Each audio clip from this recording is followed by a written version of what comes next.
Alam nyo ba na isang itlog ng dinosaur ang nadiskubre sa Guangzhou, Southern China? At ang espesyal dito, meron pa itong embryo ng dinosaur sa loob na napreserba.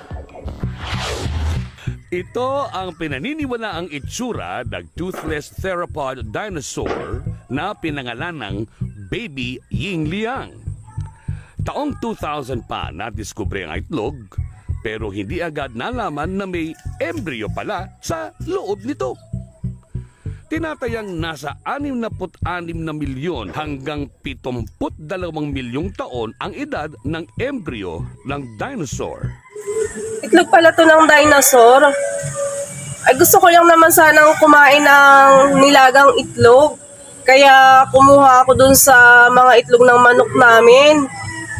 Pagkatapos kong ilaga, pagbukas ko nga, heto yung nakita ko. Nakakamangha na talaga, saka nakakagulat. Kasi ba naman, nung isang araw, nakakuha ng mga buto ng dinosaur dito sa amin. Tapos ngayon, eto naman, itlog ng dinosaur.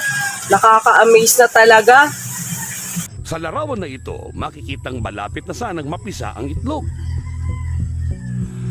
Ngayong nalaman ko na itlog pala to ng dinosaur, hindi ko na talaga ito kakainin.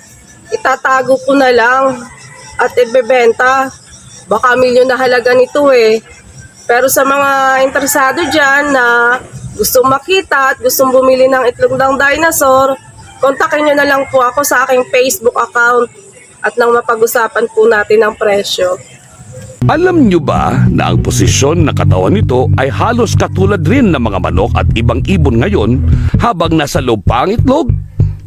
Sa wikang Ingles, ang tawag dito ay tucking posture. Sir, ano po masasabi nyo dun sa itlog ng Ito dinosaur? po tinatanong nyo.